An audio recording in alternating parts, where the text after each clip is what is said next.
Crickets.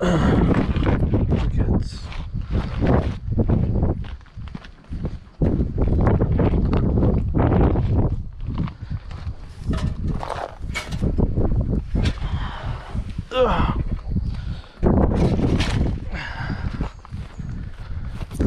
Hopefully there's no hogs out here. I doubt there will be.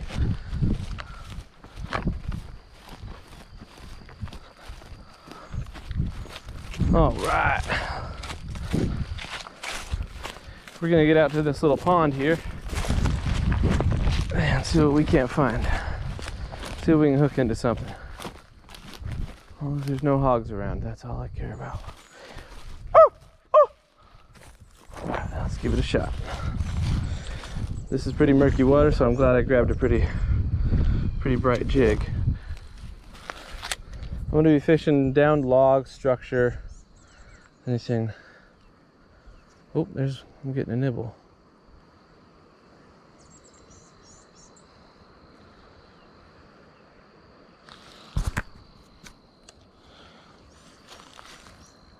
I don't know what kind of crap is out there, we'll see.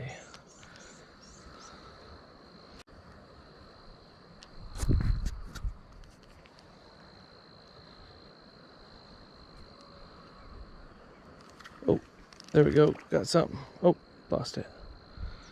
That was a little panfish. Okay, well at least we know that our jig is catching fish. Oh, that might have been a little close to the bank. Skip that back to me really quick. Okay, I'm gonna try and find a decent depth where the fish are holding up. Maybe fish alongside the bank or something. I don't know how high to be fishing yet.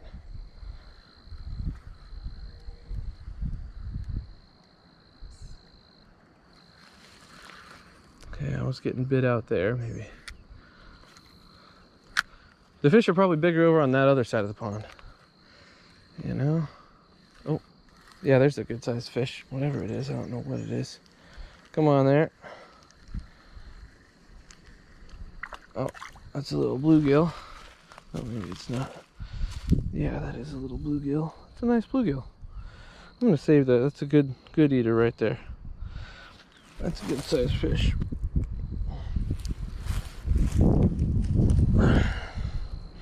See if we can get another one, maybe a little bit bigger one. Oh, that's just a baby. This would make some good cut bait if we were fishing for catfish, but I don't think there's any catfish in this pond. I don't know. There probably is, but I don't know.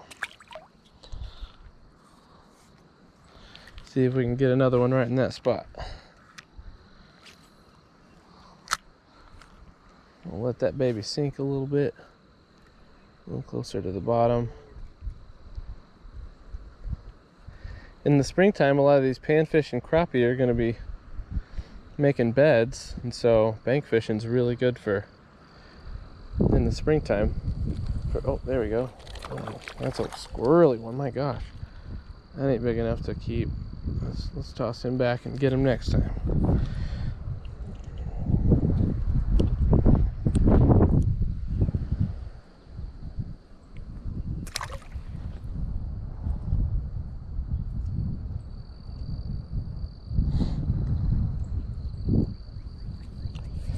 This one jig right here and this one little jig head has got me quite a bit of food.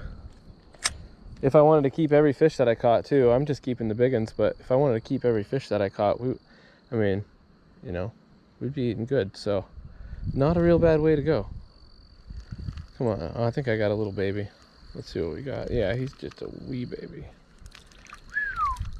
Again, this would be great for some great bait for catfish right there. That'd be wicked catfish bait. You could cut it in half or cut some in its sides and then hook a hook to its nose or to its tail, and then, or you could just keep it alive and snip its tail off and then toss it in. We'll do that sometime. I got to make a video where I do that. That's a good way to go, and it's so easy to catch so many, a whole bunch of small bluegill like this in any pond or just anywhere where water holds consistently throughout the year will have baby bluegill in it. And you know, and that's a really good way to go for bait instead of buying minnows for everything. It's good for crappie, but I'm using this bait right now because when I've been working in the garden and stuff, I've been finding these green worms down in the soil too. So that's why I'm using this color, just because those grubs are going to be coming out. It's going to rain, it's going to knock these grubs into the pond, and they're going to eat a lot of grubs that look just like that. I used to think that all these colors were kind of fantasy. A lot of them are fantasy, but those ones, but I was like, what do you see that's chartreuse colored? Why would you use a chartreuse jig? But when you dig and find those grubs, then you understand they're bright green and they look just the same. So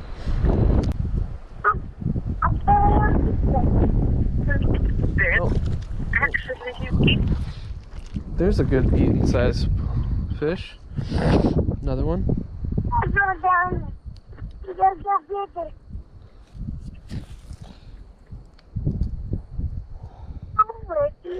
All right, Mom. Well, are you fishing more? Yeah, I'll let you just for a minute longer. I'm gonna exhaust this little spot I'm at, and then I'll hop in the truck and skedaddle. I'm hungry. I'm ready for food.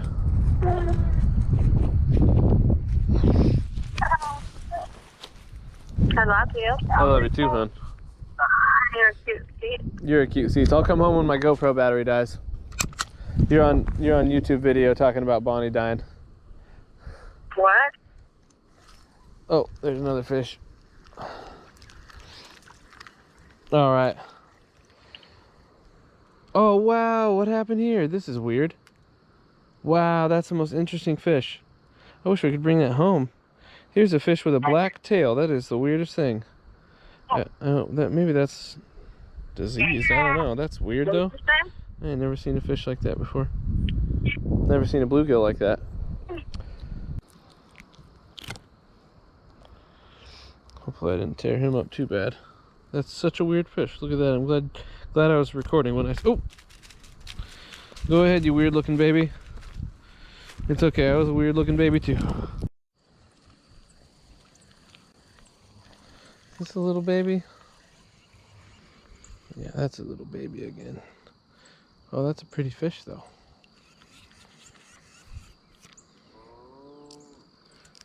If I was going catfishing, I'd be getting tons of bait. That was a flipper. Try that again. There's some fish jumping over there. Near structure. There's a bite. Wow. That's a good little tug. We'll see if we can get another little eater out of this one. Nah, too small. Just a strong fish. It's a stout looking guy right there.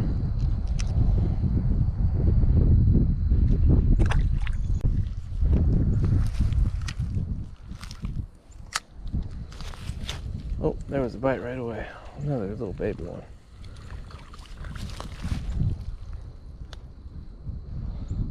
Good for bait, not for food.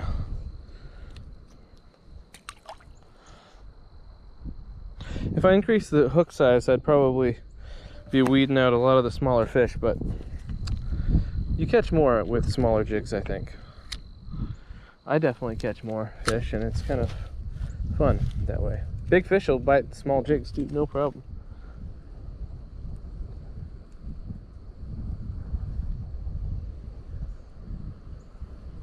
I caught a 2-pound crappie on this same jig last night. So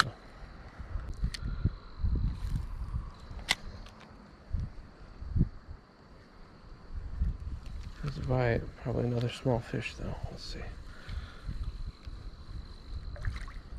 Yeah, another little baby.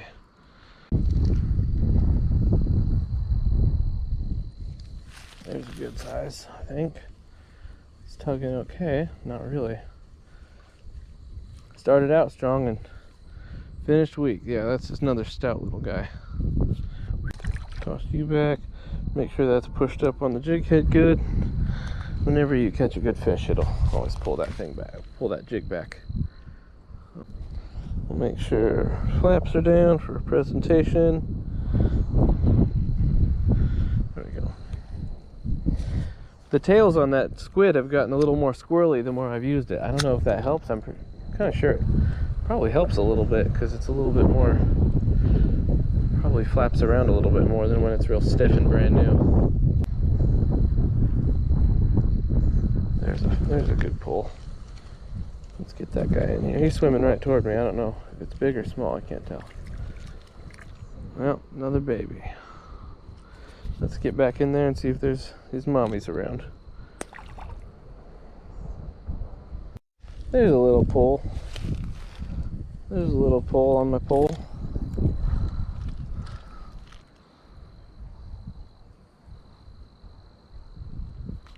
We'll keep that one. That's a nice little eater. Bigger than the other one I decided to keep.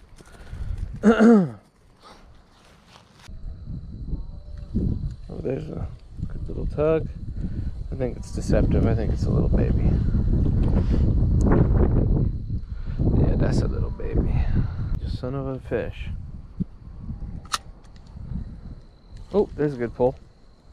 Maybe not. Maybe it was just sudden. It's suddenly bit. Okay. That's a little baby.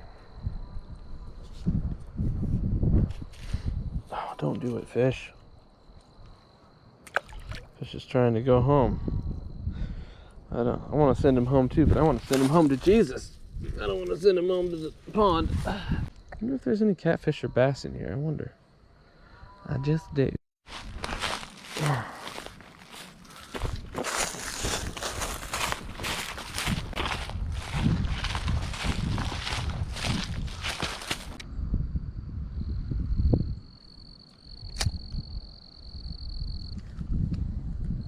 Squirrely one.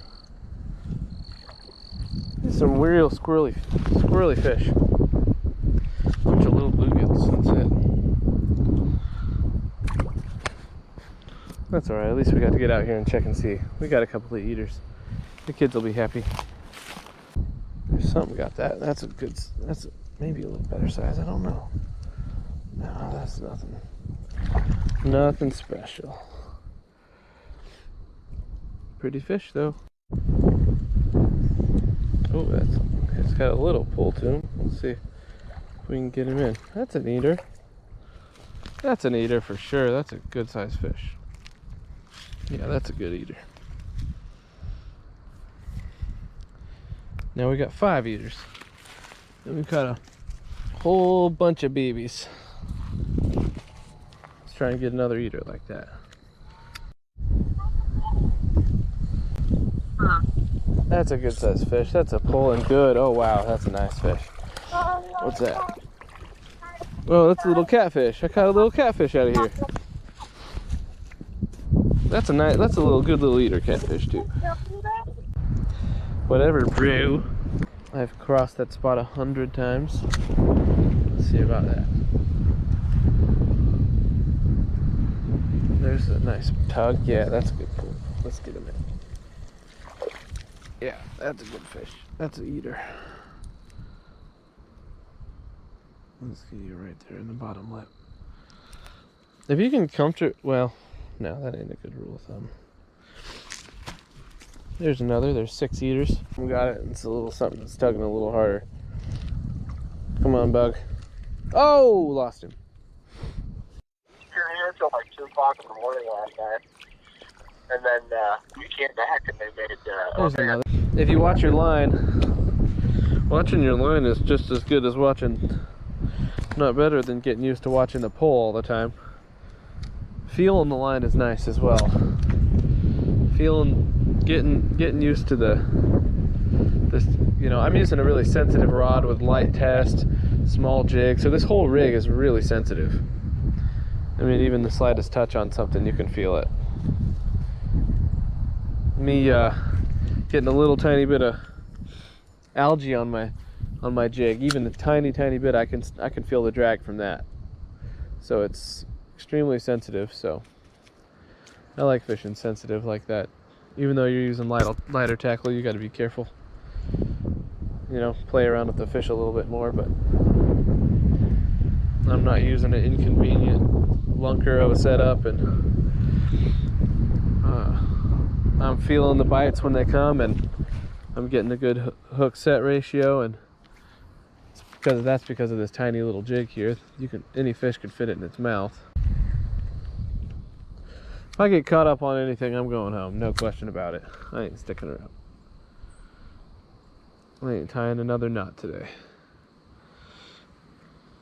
I didn't even have to tie one yet.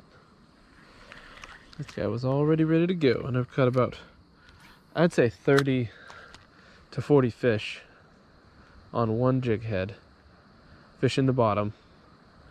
It's the springtime, so they're going to be on the bottom and close to the bank, and they're very aggressive in the springtime, so they're going to be biting on just about anything. Ow. It's mosquito hour. Daddy needs to go home. Okay, I'll take 5 mosquito bites. 5 mosquito bites. If I get 5 mosquito bites, I'm going home. I've got 1 so far. Oh shit, I don't want any mosquito bites. Alright y'all, thanks for watching. I just got to fishing in this here pond right here. It's probably about 1/2 to 3/4 of an acre in size, and it was a good little pond. I caught about probably 30 to 40 fish just on that one small jig head, and I switched the jig head out. Both of my jig heads were chartreuse. And yeah, I was fishing close to the bottom. So, and I was fishing slow. It's a really nice day out. It's probably 75, 80 degrees today. And so it's in the spring, it's warming up. These fish are getting aggressive, and they're bedding down on the banks, and they're jumping. There's a lot of top water bites. So it was good. That all-purpose, a lot of jigs are really good, just depends on what you're confident in. So anyway, thank you for watching, and we will catch you on the next one. There will be more tips on my TikTok, The Good Old Way, and you can check out my website, thegoodoldway.com, for some know-how on some other stuff. And if you have any comments, feel free to comment. Thank you. Bye-bye. Okay, so a good trick that I learned from Richard Jean the Fishing Machine is to, when you get these hooks, usually it's pretty straight in line with the eye of the hook, of the jig head. So if you bend it back just this way a little bit, bend it back like that on a stick or just with your hands, you can increase your hookup ratio, because now that the tip of that hook is above this, so it won't clear so easy from their mouth. If you try and set the hook and it goes to pull out, it'll catch a little bit better.